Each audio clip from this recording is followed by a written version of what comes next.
पहिने लुसारी चाहे वीर चला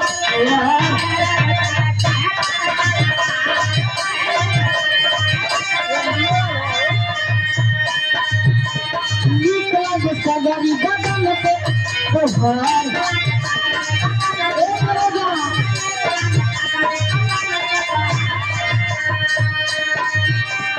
पहिरे साड़ी चाहे जीत सलवार नीक लगे सगरी बदन पे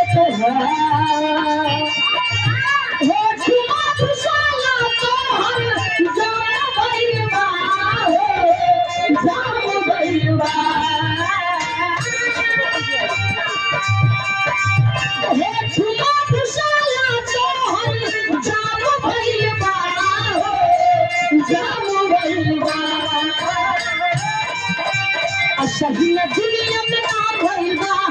सही न दुनिया में ना भइलबा बाबू गवरिया काम होगा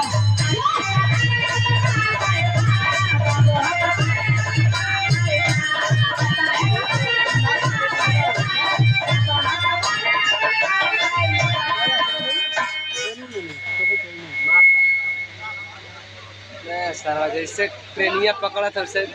पैसा तनी मनी ना कहीं कहीं तो मैं उजा भी गया आप आदरणीय प्रभु जी पंच सम्मानित आप श्री राम आधार मास्टर गुरु जी के दरबार में पूरा 101 रुपए का महान आशीर्वाद पहुंच के पल की आशीर्वाद के चाह ना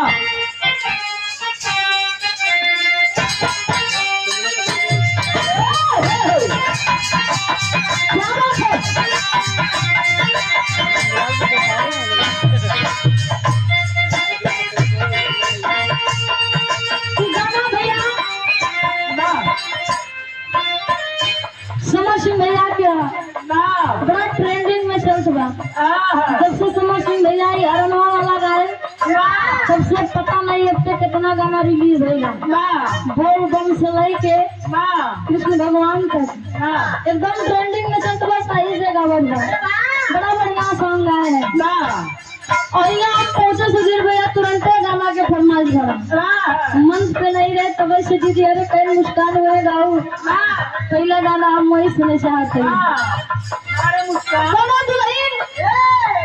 धान के लगवही में यहाँ रोपनी बोला थे हम रखिया धान के लगवही देखा दोनों ऐसा से हम बतावा थी कि जो ना समझा था ये बात समझ जाए आप आदरणीय परम पूज्य परम सम्मानित आप श्री राम आधार मास्टर गुरु जी के कर्तव्यों द्वारा पूरा 101 रुपए का महान आशीर्वाद पहुंच के पल गया जाके कहे गाया जी देखा रोपनी आएगा धान के लगवाई शुरू बा जाए के ट्रैक्टर ले आवा अपनी कमाई कर घरे बैठा रहा कैसे हम लोग के खर्चा चले दुलावा का इसका ठीक है हो गवा ट्रैक्टर निकला दूसरे ड्राइवर के सेट करके दुआरे खड़ा करके दुआरे खड़ा होएगा दुल्हनिया के इसका है ट्रैक्टर देखे बोला है